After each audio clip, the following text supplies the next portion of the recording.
Hello, everybody, and welcome back to Sabbath School. ਸਾਰਿਆਂ ਨੂੰ ਸਬਤ ਸਕੂਲ ਵਿੱਚ ਜੀ ਆਇਆਂ।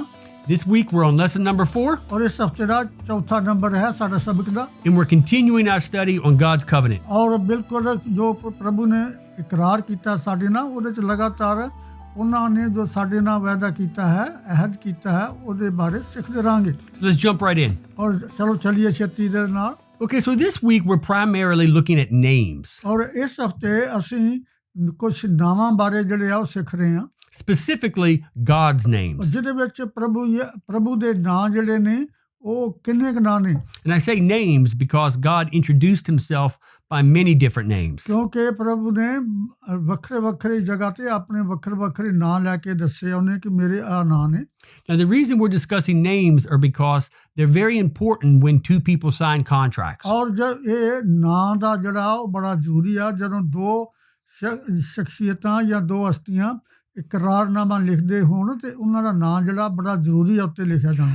Oftentimes, the name or the names of the other person might influence your decision to either sign the contract or not, right? ਔਰ ਕਦੇ ਕਦੇ ਤੁਸੀਂ ਜਿਹਦੇ ਨਾਲ ਵਾਅਦਾ ਕਰ ਰਹੇ ਹੋ ਉਹਦੇ ਨਾਂ ਸੁਣ ਕੇ ਤੁਸੀਂ ਸੋਚ ਸਮਝ ਲੱਗ ਜਾਂਦੇ ਹੋ ਵੀ ਵਾਅਦਾ ਕਰੀਏ ਜਾਂ ਨਾ ਕਰੀਏ। Yeah, if you wanted to start a business ਅਗਰ ਤੁਸੀਂ ਕੋਈ ਆਪਣਾ ਵਪਾਰ ਕਰਨਾ ਹੋਏ and you looked at the contract ਔਰ ਜਦੋਂ ਤੁਸੀਂ ਜਿਹੜਾ ਉਹ ਐਦਨਾਮਾ ਜਿਹੜਾ ਤੁਸੀਂ ਕੀਤਾ ਇਕਰਾਰਨਾਮਾ ਉਹਦੇ 'ਚ ਦੇਖਦੇ ਹੋ ਉਹਨੂੰ ਜਾਂ ਪੜ੍ਹਦੇ ਹੋ and the other person's name on the contract was Bill Gates, ਔਰ ਉਹਦਾ ਨਾਂ ਜਿਹੜਾ ਉਹ ਹੋਇਆ ਵੀ ਬਿਲ ਗੇਟ ਜਿਹੜਾ ਉਹਦਾ ਨਾਂ ਰੱਖਿਆ ਹੋਏ, chances are you'd feel pretty comfortable signing that contract, right? ਔਰ ਇਹੋ ਜਿਹੀ ਜਦੋਂ ਤੁਸੀਂ ਨਾਂ ਦੇਖੋਗੇ ਤੇ ਤੁਹਾਨੂੰ ਕੋਈ ਝਿਜਕਚਾਹਟ ਨਹੀਂ ਹੋਏਗੀ ਸਾਈਨ ਕਰਨ ਵਾਸਤੇ ਜਾਂ ਦਸਤਖਤ ਕਰਨ ਵਾਸਤੇ। So names can actually make us feel comfortable. ਔਰ ਇਸ ਕਰਕੇ ਜਿਹੜਾ ਨਾਂ ਹੈ ਉਹ ਵੀ ਤੁਸੀਂ ਜਾਣਦੇ ਹੋ ਤੇ ਤੁਸੀਂ ਆਸਾਨੀ ਦੇ ਨਾਲ ਦਸਤਖਤ ਕਰ ਸਕਦੇ ਹੋ। But names can also intimidate. ਔਰ ਇਹ ਕਦੇ ਕਦੇ ਇੱਦਾਂ ਦਾ ਨਾਮ ਹੀ ਹੁੰਦਾ ਉਹ ਤੋਂ ਡਰ ਲੱਗਣਾ ਸ਼ੁਰੂ ਹੋ ਜਾਂਦਾ। That's why a lot of athletes give themselves these really exaggerated nicknames. ਔਰ ਇਸੇ ਤਰੀਕੇ ਨਾਲ ਕਈ ਤਰ੍ਹਾਂ ਜਿਹੜੇ ਬਹੁਤ ਵੱਡੇ ਖਿਲਾੜੀ ਨੇ ਉਹ ਆਪਣਾ ਨਾਂ ਜਿਹੜਾ ਨਾ ਉੱਚੇ ਤੋਂ ਉੱਚਾ ਡਰਾਉਣਾ ਜਿਹਾ ਰੱਖਦੇ ਨੇ। Me and Dad, before the lesson, we're talking about the boxer Muhammad Ali. ਔਰ ਲੈਸਨ ਤੋਂ ਪਹਿਲਾਂ ਅਸੀਂ ਜਿਹੜਾ ਇੱਕ ਕੋਈ ਉਹ ਜਿਹੜਾ ਬਾਕਸਰ ਦਾ ਮੁੱਕੇਬਾਜ਼ ਹੋਇਆ ਮੁਹੰਮਦ ਅਲੀ ਉਹਦੇ ਬਾਰੇ ਗੱਲਬਾਤ ਕਰ ਰਹੇ ਸੀ। Now, if you know anything about him, you know he gave himself hundreds of nicknames. ਔਰ ਅਗਰ ਤੁਸੀਂ ਉਹਨੂੰ ਜਾਣਦੇ ਹੋ ਤਾਂ ਉਹਨੇ ਆਪਣੇ ਕਈ ਜਿਹੜੇ ਸੀ ਹਜ਼ਾਰਾਂ ਦੀ ਗਿਣਤੀ ਨਾਲ ਸੈਂਕੜਿਆਂ ਦੀ ਗਿਣਤੀ ਨਾਲ ਆਪਣੇ ਨਾਂ ਰੱਖ ਲਏ। He used to say, I'm the master of disaster. ਔਰ ਉਹ ਕਹਿੰਦਾ ਕਿ ਮੈਂ ਉਹ ਵਾਂ ਜਿਹੜਾ ਬਰਬਾਦ ਕਰ ਦੂੰ। I'm the king of swing. ਔਰ ਮੈਂ ਉਹ ਵਾਂ ਜਿਹੜਾ ਕਿ ਮੁੱਕੇਬਾਜ਼ੀ ਦੇ ਵਿੱਚ ਹਿਲਾ ਦਿੰਦਾ ਹਾਂ। Yeah, all kinds of stuff like that. ਔਰ ਇਸੇ ਤਰੀਕੇ ਨਾਲ ਉਹਨੇ ਕਈ ਨਾਂ ਰੱਖੇ। And really, it was just showmanship. ਔਰ ਇਹ ਸਿਰਫ ਇੱਕ ਦਿਖਾਵਾ ਸੀ ਲੋਕਾਂ ਨੂੰ। You know, entertainment. ਔਰ ਲੋਕਾਂ ਸੁਣ ਕੇ ਨਾਂ ਵੀ ਖੁਸ਼ ਹੁੰਦੇ ਸਨ। But to an extent, he wanted to intimidate other boxers by just hearing his name. ਔਰ ਹਕੀਕਤ ਵਿੱਚ ਜਿਹੜਾ ਉਹਦੇ ਨਾਲ ਮੁੱਕੇਬਾਜ਼ੀ ਦੇ ਵਿੱਚ ਮੁਕਾਬਲਾ ਕਰਨਾ ਚਾਹੁੰਦਾ ਸੀ ਉਹ ਆਪਣੇ ਨਾਂ ਦੱਸ ਕੇ ਤੇ ਡਰਾਉਂਦਾ ਸੀ ਉਹਨੂੰ। I mean, who in their right mind wants to fight somebody named the master of disaster? ਔਰ ਕੌਣ ਹੈ ਜਿਹੜਾ ਦਿਮਾਗ ਠੀਕ ਹੋਏ ਤੇ ਉਹੋ ਜਿਹੇ ਬੰਦੇ ਨਾਲ ਮੁੱਕੇਬਾਜ਼ੀ ਕਰੇ ਜਿਹੜਾ ਬਰਬਾਦ ਕਰਦੇ ਮੁੱਕੇ ਮਾਰ ਕੇ। Yeah, you think twice. ਔਰ ਇਸ ਕਰਕੇ ਤੁਸੀਂ ਬਹੁਤ ਵਾਰੀ ਸੋਚੋਗੇ। But like if your opponent, his nickname was like Buttercup or Tinkerbell. ਔਰ ਜਿਹੜਾ ਮਿਸਾਲ ਦੇ ਤੌਰ ਤੇ ਜਿਹੜਾ ਤੁਸੀਂ ਕਿਸੇ ਨਾਲ ਲੜਨੀ ਹੋਏ ਮੁੱਕੇਬਾਜ਼ੀ ਕਰਨੀ ਹੋਏ ਤੇ ਤੁਸੀਂ ਉਹਦਾ ਨਾਮ ਏਦਾਂ ਵੀ ਉਹ ਭੰਨਤੋੜ ਕਰ ਦੂ। Yeah, you wouldn't think twice about getting into the ring against somebody named Tinkerbell, right? ਔਰ ਇਹੋ ਜਿਹੇ ਨਾਂ ਜਿਹੜਾ ਨਾ ਦੱਸਿਆ ਰੱਖ ਕੇ ਤੁਸੀਂ ਤਾਂ ਦੁਬਾਰਾ ਸੋਚੋਗੇ ਵੀ ਮੈਂ ਇਹਦੇ ਨਾਲ ਕੋਈ ਵਾਅਦਾ ਕਰਾਂ ਜਾਂ ਨਾ। So the point is, names can either intimidate or they can cause you to feel comfort. ਔਰ ਇਸ ਕਰਕੇ ਨਾਂ ਜਿਹੜੇ ਨੇ ਕਈ ਨਾਮ ਜਦੋਂ ਤੁਸੀਂ ਸੁਣਦੇ ਹੋ ਤੁਹਾਨੂੰ ਉਹਨਾਂ ਦਾ ਨਾਵਾਂ ਤੋਂ ਨਾਂ ਸੁਣ ਕੇ ਡਰ ਲੱਗਦਾ ਪਰ ਕਈਆਂ ਦਾ ਨਾਂ ਸੁਣ ਕੇ ਤੁਹਾਨੂੰ ਦਲੇਰੀ ਵੱਧਦੀ ਆ। Okay, so now we'll take a look at the names that God used when he introduced himself. ਔਰ ਹੁਣ ਅਸੀਂ ਦੇਖਦੇ ਹਾਂ ਕਿ ਪ੍ਰਭੂ ਨੇ ਵੀ ਜਦੋਂ ਆਪਣੇ ਆਪ ਨੂੰ ਕਦੋਂ ਵੀ ਉਹ ਜ਼ਾਹਿਰ ਕਰਦੇ ਰਹੇ ਤੇ ਆਪਣੇ ਨਾਂ ਅਲੱਗ-ਅਲੱਗ ਦੱਸਦੇ ਰਹੇ। Okay, here let's take a look at how God introduced himself to Moses in the book of Exodus. ਔਰ ਅਸੀਂ ਦੇਖਦੇ ਹਾਂ ਕਿ ਜਦੋਂ ਖਰੂਜ ਦੀ ਕਿਤਾਬ ਦੇ ਵਿੱਚ ਜਦੋਂ ਪ੍ਰਭੂ ਯਿਸੂ ਮਸੀਹ ਨੇ ਮੂਸਾ ਦੇ ਨਾਲ ਗੱਲਬਾਤ ਕਰਕੇ ਤਾਂ ਆਪਣਾ ਨਾਂ ਦੱਸਿਆ He introduced himself by the name Yahweh. ਔਰ ਉਹਨੇ ਜਿਹੜਾ ਸੀ ਦੱਸਿਆ ਕਿ ਮੇਰਾ ਨਾਂ ਯਹੋਵਾ ਹੈ And this name, I think, has been interpreted to mean the origin of life. ਔਰ ਜਿਸਦਾ ਅਰਥ ਇਹ ਹੈ ਕਿ ਇੱਕ ਉਹ ਹਸਤੀ ਜਿਹਦੇ ਤੋਂ ਜ਼ਿੰਦਗੀ ਨਿਕਲੀ ਹੋਏ Or it could be interpreted to mean the one in whom life originated. ਔਰ ਜਾਂ ਫਿਰ ਇਹ ਵੀ ਹੋ ਸਕਦਾ ਕਿ ਉਹ ਜਿਹਦੇ ਜ਼ਰੀਏ ਜ਼ਿੰਦਗੀ ਜੀਵਨ ਜਿਹੜਾ ਹੈ ਉਹ ਉਤਪੰਨ ਹੋਇਆ ਹੋਏ Now, if you were going to enter into a covenant or a contract, ਜਾਂ ਅਗਰ ਤੁਸੀਂ ਕਿਸੇ ਦੇ ਨਾਲ ਕੋਈ ਇਕਰਾਰਨਾਮਾ ਕਰਨਾ ਹੋਏ wouldn't it make you feel comfortable to know that the other person's name is he who is the origin of life? ਔਰ ਫਿਰ ਤੁਹਾਨੂੰ ਬੜੀ ਖੁਸ਼ੀ ਨਾ ਹੋਏਗੀ ਉਹਦੀ ਹਸਤੀ ਨਾਲ ਕਿ ਜਿਹਦੇ ਤੋਂ ਪਤਾ ਹੋਏ ਕਿ ਜਿਹੜਾ ਜੀਵਨ ਹੈ ਉਹਦੇ ਚੋਂ ਨਿਕਲਿਆ ਵਾ Well, it would mean in my dad. ਔਰ ਇਸ ਤਰ੍ਹਾਂ ਕਿ ਮੈਂ ਔਰ ਇਹ ਨੌਜਵਾਨ I hope it encourages you too. ਔਰ ਮੈਂ ਤੁਹਾਨੂੰ ਵੀ ਇਹਦੇ ਬਾਰੇ ਹੌਸਲਾ ਦੇਣਾ ਚਾਹੁੰਦਾ Okay, here's a place where God introduces himself by another name. ਔਰ ਇੱਥੇ ਦੇਖਦੇ ਹਾਂ ਕਿ ਪ੍ਰਭੂ ਨੇ ਇੱਕ ਹੋਰ ਨਾਮ ਆਪਣਾ ਦੱਸਿਆ He refers to himself as El Shaddai. ਔਰ ਉੱਤੇ ਉਹਨਾਂ ਦੱਸਿਆ ਕਿ ਮੇਰਾ ਨਾਮ ਐਲ ਸ਼ਦਾਈ ਹੈ It's often interpreted to mean God Almighty. ਔਰ ਜਿਹਦਾ ਅਰਥ ਹੈ ਕਿ ਉਹ ਪ੍ਰਭੂ ਜੋ ਕਿ ਬਲਪੂਰਵਕ ਹੈ So if you were going to sign a contract with someone, wouldn't it bring you comfort to know that their name was God Almighty? ਔਰ ਫਿਰ ਤੁਹਾਡਾ ਜਦੋਂ ਤੁਸੀਂ ਇਕਰਾਰਨਾਮਾ ਕੋਈ ਲਿਖਣਾ ਹੋਵੇ ਤੇ ਤੁਹਾਨੂੰ ਫਿਰ ਇਹ ਇਕਰਾਰਨਾਮਾ ਲਿਖ ਕੇ ਬੜੀ ਖੁਸ਼ੀ ਨਾ ਹੋਗੀ ਕਿ ਉਹਦੇ ਨਾਂ ਜਿਹਦਾ ਨਾਂ ਹੈ ਕਿ ਉਹ ਪ੍ਰਭੂ ਜੋ ਕਿ ਸਭ ਤੋਂ ਵੱਡਾ ਤਾਕਤਵਰ ਹੈ So imagine if God introduced himself as God, okay, I'm average. ਔਰ ਇਹ ਜੇ ਕਿੱਦਾਂ ਤੁਸੀਂ ਮਹਿਸੂਸ ਕਰੋਗੇ ਕਿ ਜੇ ਖੁਦਾ ਕਹੇਗਾ ਮੈਂ ਖੁਦਾ ਹੀ ਹਾਂ No, of course not. That would cause you to turn the other way and run. ਅਗਰ ਇੱਦਾਂ ਦਾ ਸਾਦਾ ਜਿਹਾ ਨਾਂ ਕਿ ਮੈਂ ਖੁਦਾ ਹਾਂ ਤੇ ਤੁਹਾਡਾ ਫਿਰ ਜਿਹੜਾ ਚਿਹਰਾ ਬਦਲ ਜਾਏਗਾ ਜਾਂ ਤੁਸੀਂ ਮੁਖ ਮੋੜ ਲਓਗੇ But God Almighty.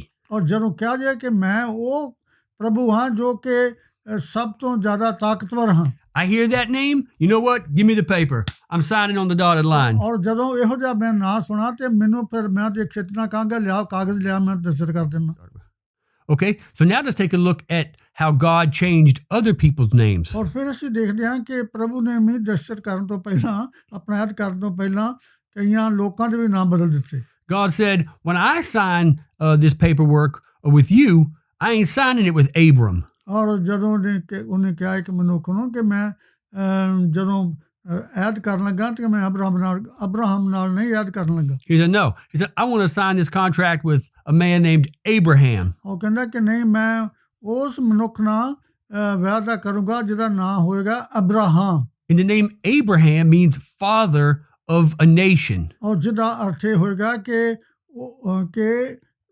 ਬਹੁਤ ਸਾਰੀਆਂ ਕੌਮਾਂ ਦਾ ਪਿਤਾ Now, God changing his name gave him confidence. ਔਰ ਇਸ ਕਰਕੇ ਪ੍ਰਭੂ ਨੇ ਜਦੋਂ ਇਦਾਂ ਦਾ ਉਹਨੂੰ ਨਵਾਂ ਨਾਂ ਦਿੱਤਾ ਗਿਆ ਤੇ ਉਸ ਮਨੁੱਖ ਦਾ ਵਿਸ਼ਵਾਸ ਜਿਹੜਾ ਸੀ ਵੱਧ ਗਿਆ When God told Abraham that all the world was going to be blessed through his descendants, ਜਦੋਂ ਅਬਰਾਮ ਨੂੰ ਕਿਹਾ ਗਿਆ ਕਿ ਤੇਰੀ ਵੰਸ਼ ਦੇ ਜ਼ਰੀਏ तमाम ਦੁਨੀਆ ਬਰਕਤ ਪਾਏਗੀ hard for Abraham to believe that, right? ਔਰ ਪ੍ਰਭੂ ਨੂੰ ਇਹ ਗੱਲ ਤੇ ਯਕੀਨ ਕਰਨਾ ਤੇ ਸ਼ਾਇਦ ਮੁਸ਼ਕਲ ਹੋਵੇ But God said, just so that you know I'm serious, I'm changing your name to Abraham. ਔਰ ਇਸ ਕਰਕੇ ਲੇਕਿਨ ਪ੍ਰਭੂ ਨੇ ਕਿਹਾ ਕਿ ਦੇਖ ਤੂੰ ਸੋਚ ਤੇ ਇਸ ਗੱਲ ਦੇ ਉੱਤੇ ਹੌਸਲਾ ਰੱਖ ਕਿ ਤੇਰਾ ਨਾਮ ਹੀ ਮੈਂ ਬਦਲ ਦੇਣਾ ਹੈ So Abraham understood God must mean what he says here. He's talking about some serious business, or he wouldn't have changed my name. ਔਰ ਜਦੋਂ ਇਹਦੀ ਗੱਲ ਕਹੀ ਤੇ ਅਬਰਾਹਮ ਨੇ ਜ਼ਰੂਰ ਸੋਚਿਆ ਹੋਵੇਗਾ ਕਿ ਇਹ ਪ੍ਰਭੂ ਨੇ ਜਦੋਂ ਮੇਰੇ ਨਾਲ ਵਾਅਦਾ ਕੀਤਾ ਤੇ ਜ਼ਰੂਰ ਇਹ ਕੰਮ ਕਰ ਸਕਦਾ ਹੋਵੇਗਾ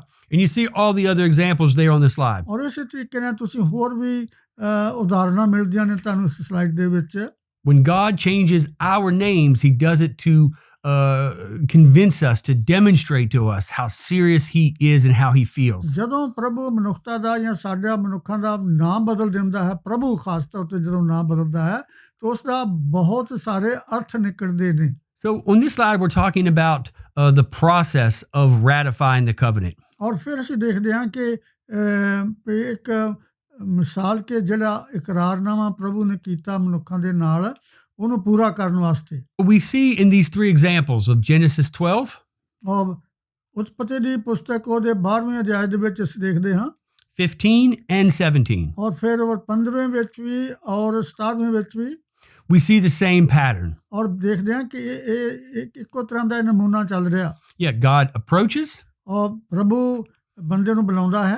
He gives the other party a command. ਔਰ ਫਿਰ ਦੂਸਰੇ ਨੂੰ ਬੁਲਾ ਕੇ ਤੇ ਉਹਨਾਂ ਨੂੰ ਇੱਕ ਤਰ੍ਹਾਂ ਦਾ ਹੁਕਮ ਦਿੰਦੇ ਨੇ। And then he gives them a promise of what they can expect if they obey the command. ਔਰ ਫਿਰ ਉਹਨਾਂ ਦੇ ਨਾਲ ਪ੍ਰਭੂ ਅਹਿਦ ਕਰਦਾ ਹੈ ਜਾਂ ਇਕਰਾਰ ਕਰਦਾ ਹੈ ਕਿ ਪ੍ਰਭੂ ਉਹਨਾਂ ਵਾਸਤੇ ਕੀ ਕਰੇਗਾ ਅਗਰ ਉਹ ਉਹਨਾਂ ਦੇ ਨਾਲ ਵਫਾਦਾਰ ਰਹਿਣ। What a wonderful God, right? ਔਰ ਕਿੰਨਾ ਅਜੀਬ ਪ੍ਰਭੂ ਹੈ। I'll bless you. ਔਰ ਉਹ ਜਦੋਂ ਕਹਿੰਦਾ ਕਿ ਮੈਂ ਤੁਹਾਨੂੰ ਬਰਕਤ ਦਿਆਂਗਾ। I'm going to give your descendants all of this land, the promised land. ਔਰ ਇਹ ਜਿਹੜੀ ਧਰਤੀ ਆ ਇਹ ਮੈਂ ਤੈਨੂੰ ਦੇ ਦਿਆਂਗਾ। Things like that. ਔਰ ਇਸ ਤਰੀਕੇ ਦੇ ਨਾਲ ਹੋਰ ਕਈ ਬਰਕਤਾਂ। So these promises led these men into ratifying, into entering into covenant with God. ਔਰ ਜਦੋਂ ਪ੍ਰਭੂ ਨੇ ਇਦਾਂ ਮਨੁੱਖਾਂ ਨੂੰ ਕਈਆਂ ਨੂੰ ਬੁਲਾ ਕੇ ਇਦਾਂ ਦਾ ਇਕਰਾਰਨਾਮਾ ਕੀਤਾ ਤੇ ਉਹਨਾਂ ਨੇ ਖੁਸ਼ੀ ਦੇ ਨਾਲ ਉਸ ਨੂੰ ਕਬੂਲ ਕੀਤਾ। Okay, but remember, when we ratify the covenant, God's going to do things, but so are we, right? ਇਸ ਕਰਕੇ ਯਾਦ ਰੱਖੋ ਕਿ ਜਦੋਂ ਪ੍ਰਭੂ ਸਾਡੇ ਨਾਲ ਕੋਈ ਐਦ ਕਰਦਾ ਜਾਂ ਇਕਰਾਰਨਾਮਾ ਕਰਦਾ ਤੇ ਅਸੀਂ ਜਦੋਂ ਉਹਦੇ ਨਾਲ ਉਸ ਨੂੰ ਸਵੀਕਾਰ ਕਰ ਲੈਂਦੇ ਹਾਂ ਤੇ ਖੁਦਾ ਕੀ ਕਰਦਾ ਹੈ। So you see in Genesis 17. ਔਰ ਇਸ ਤਰੀਕੇ ਨਾਲ ਤੁਸੀਂ ਉਤਪਤੀ ਦੀ ਕਿਤਾਬ ਉਹਦੇ 17ਵੇਂ ਅਧਿਆਇ ਦੇ ਵਿੱਚ ਜਾਂ 11ਵੀਂ ਆਇਤ 'ਚ ਦੇਖੋ। This is where God introduced circumcision. ਔਰ ਉੱਥੇ ਫਿਰ ਪ੍ਰਭੂ ਨੇ ਇੱਕ ਆਪਣਾ ਜਿਹੜਾ ਐਦ ਲਿਖਣ ਦਾ ਜਿਹੜਾ ਸੀ ਨਿਸ਼ਾਨ ਜਿਹੜਾ ਸੀ ਉਹ ਸੀ ਕਿ ਖਤਨਾ ਕਰਨ ਦਾ। So the point of this is that Abraham had to hold up his part of the agreement. ਔਰ ਇਸ ਕਰਕੇ ਜੋ ਇੱਥੇ ਦੇਖਦਾ ਕਿ ਅਬਰਾਹਾਮ ਨੂੰ ਵੀ ਜਿਹੜਾ ਵਾਅਦਾ ਕੀਤਾ ਗਿਆ ਸੀ ਦੋਵਾਂ ਦੇ ਵਿੱਚ ਉਹਨੂੰ ਪੂਰਾ ਕਰਨਾ ਪਿਆ। Yeah, it really didn't matter whether it was circumcision or whether God would have came up with some other thing for Abraham to do. It wouldn't have mattered. ਔਰ ਇਹ ਗੱਲ ਦੀ ਕੋਈ ਵੱਡੀ ਗੱਲ ਨਹੀਂ ਕਿ ਜਦੋਂ ਅਬਰਾਹਮ ਨੂੰ ਕਿਹਾ ਸੀ ਕਿ ਤੂੰ ਖਤਨਾ ਕਰ ਸ਼ਾਇਦ ਇਹੀ ਨਾ ਜ਼ਰੂਰੀ ਹੁੰਦਾ। ਪ੍ਰਭੂ ਕਈ ਹੋਰ ਤਰ੍ਹਾਂ ਦੇ ਵੀ ਜਿਹੜੇ ਸੀ ਉਹ ਕੰਡੀਸ਼ਨ ਜਾਂ ਲਾ ਸਕਦਾ ਸੀ ਪਰ ਇਹਦੀ ਕੋਈ ਵੱਡੀ ਮਹਾਨਤਾ ਨਹੀਂ ਹੈ। In order for Abraham to receive those promises that we just saw, he had to obey. ਇਸ ਕਰਕੇ ਕਿ ਪ੍ਰਭੂ ਨੇ ਜੋ ਕੁਛ ਉਹਦੇ ਨਾਲ ਪ੍ਰੋਮਿਸ ਕੀਤਾ ਕਿ ਸੀ ਕਿ ਤੇਰੀ ਵੰਸ਼ ਵਿੱਚੋਂ ਤਮਾਮ ਦੁਨੀਆ ਬਰਕਤ ਪਾਏਗੀ ਤੇ ਅਬਰਾਹਮ ਨੂੰ ਸਿਰਫ ਉਹ ਗੱਲ ਤੇ ਮੰਨਣ ਦੀ ਜ਼ਰੂਰਤ ਸੀ। Yeah, God's not like Santa Claus. ਔਰ ਪ੍ਰਭੂ ਜਿਹੜਾ ਉਹ ਇਸ ਤਰ੍ਹਾਂ ਨਹੀਂ ਕਿ ਜਿਸ ਤਰ੍ਹਾਂ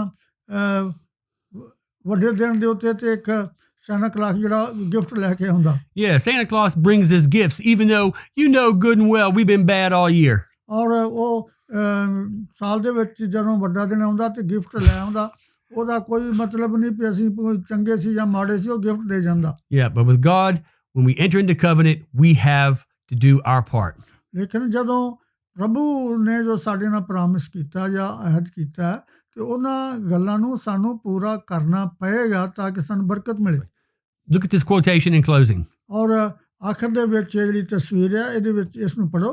So this quote tells us that God's going to implant in our hearts the principle, the law of love. ਔਰ ਇਸ ਤੋਂ ਅਰਥ ਇਹ ਹੈ ਕਿ ਜਦੋਂ ਪ੍ਰਭੂ ਸਾਡੇ ਨਾਲ ਕੋਈ ਨਿਯਮ ਬਣਦੇ ਨੇ ਤੇ ਉਹ ਸਾਡੇ ਦਿਲ ਵਿੱਚ ਇੱਕ ਮੁਹੱਬਤ ਦਾ ਜਿਹੜਾ ਅਸੂਲ ਆ ਉਹ ਪੈਦਾ ਕਰ ਦਿੰਦੇ ਆ। And when we love someone, we serve them. ਔਰ ਫਿਰ ਜਦੋਂ ਅਸੀਂ ਕਿਸੇ ਨੂੰ ਪਿਆਰ ਕਰਦੇ ਹਾਂ ਤੇ ਅਸੀਂ ਉਹਦੀ ਖਿਦਮਤ ਵੀ ਕਰਦੇ ਹਾਂ। And that love, that service is the test of discipleship. ਔਰ ਉਹ ਇੱਕ ਜਿਹੜਾ ਸਭ ਤੋਂ ਸਾਡਾ ਇੱਕ ਇਮਤਿਹਾਨ ਲਿਆ ਜਾਂਦਾ ਹੈ ਕਿ ਅਸੀਂ ਪ੍ਰਭੂ ਦੀ ਗੱਲ ਨੂੰ ਮੰਨਦੇ ਹਾਂ ਬਰਕਤ ਪਾਉਣ ਲਈ ਜਾਂ ਨਹੀਂ। So this week we've seen the names of God. ਔਰ ਇਸ ਹਫ਼ਤੇ ਅਸੀਂ ਪ੍ਰਭੂ ਦੇ ਕਈ ਨਾਂ ਦੇਖ ਕੇ ਸੁਣੇ ਨੇ। He's God Almighty. ਔਰ ਉਹ ਸਭ ਤੋਂ ਸ਼ਕਤੀਮਾਨ ਪ੍ਰਭੂ ਹੈ। And he is the ever existing one, the origin of life. ਔਰ ਉਹਦੇ ਵਿੱਚੋਂ ਜੀਵਨ ਜਿਹੜਾ ਹੈ ਨਿਕਲਦਾ ਹੈ ਔਰ ਉਹ ਹਮੇਸ਼ਾ ਲਈ ਕਾਇਮ ਹੈ। Let these names bring you comfort. ਔਰ ਇਹ ਜਿਹੜੇ ਨਾਂ ਪ੍ਰਭੂ ਨੇ ਸਾਨੂੰ ਦੱਸੇ ਨੇ ਇਹਦੇ ਨਾਲ ਸਾਡੇ ਦਿਲਾਂ ਨੂੰ ਤਸੱਲੀ ਹੌਸਲਾ ਮਿਲਣਾ ਚਾਹੀਦਾ। So that's it for this week's lesson. ਔਰ ਇਸ ਹਫਤੇ ਦਾ ਇਹ ਲੈਸਨ ਸੀ, ਇਹੀ ਸਬਕ ਸੀ ਸਾਡਾ। We hope you enjoyed it, and we look forward to seeing you again next week. ਔਰ ਉਮੀਦ ਕਰਦੇ ਹਾਂ ਕਿ ਤੁਹਾਨੂੰ ਖੁਸ਼ੀ ਹਾਸਲ ਹੋਈ ਹੋਏਗੀ, ਔਰ ਉਮੀਦ ਕਰਦੇ ਹਾਂ ਕਿ ਅਗਲੇ ਹਫਤੇ ਫਿਰ ਮਿਲਾਂਗੇ। Now my dad's going to pray and offer you a blessing. ਔਰ ਹੁਣ ਅਸੀਂ ਪ੍ਰਾਰਥਨਾ ਕਰਾਂਗੇ ਮਿਲ ਕੇ। Let's ਪ੍ਰੇ then. ਸ਼ਕਤੀਮਾਨ ਪ੍ਰਭੂ, ਤੁਹਾਡਾ ਅਸੀਂ ਧੰਨਵਾਦ ਕਰਦੇ ਹਾਂ ਕਿ ਤੁਸੀਂ ਆਪਣੇ ਅਲੱਗ-ਅਲੱਗ ਨਾਵਾਂ ਦੇ ਸਾਨੂੰ ਦੱਸ ਕੇ, ਆਪਣੇ ਨਾਂ ਪ੍ਰਗਟ ਕਰਕੇ ਸਾਨੂੰ ਦੱਸ ਦਿਓ ਕਿ ਤੁਸੀਂ ਕਿਸ ਤਰ੍ਹਾਂ ਦੇ ਪ੍ਰਭੂ ਹੋ। ਤੁਸੀਂ ਹਮੇਸ਼ਾ ਜੀਵਨ ਦੇਣ ਵਾਲੇ ਹੋ, ਤੁਹਾਡੇ ਵਿੱਚੋਂ ਜ਼ਿੰਦਗੀ ਨਿਕਲਦੀ ਹੈ, ਤੁਸੀਂ ਬਰਕਤਾਂ ਦਿੰਦੇ ਹੋ, ਤੁਸੀਂ ਜੀਵਨ ਨੂੰ ਕਾਇਮ ਕਰ ਸਕਦੇ ਹੋ। ਸਾਡੇ ਦਿਲਾਂ ਦੇ ਵਿੱਚ ਇੱਕ ਮੁਹੱਬਤ ਦਾ ਅਸੂਲ ਜਿਹੜਾ ਹੈ ਸਾਨੂੰ ਦੇ ਸਕਦੇ ਹੋ। ਸੋ ਇਸ ਵੇਲੇ ਪ੍ਰਭੂ ਯਿਸੂ ਦੇ ਨਾਂ ਦੇ ਉੱਤੇ ਹਰ ਤਰੀਕੇ ਨਾਲ ਜੋ ਵੀ ਤੁਸੀਂ ਗਿਫਟ ਦੇਣਾ ਚਾਹੁੰਦੇ ਹੋ ਆਪਣੇ ਬੱਚਿਆਂ ਨੂੰ ਦਿਓ, ਕਿਉਂਕਿ ਅਸੀਂ ਪ੍ਰਭੂ ਯਿਸੂ ਮਸੀਹ ਦੇ ਨਾਂ ਤੇ ਮੰਗਦੇ ਹਾਂ। ਆਮੀਨ, ਆਮੀਨ, Amen.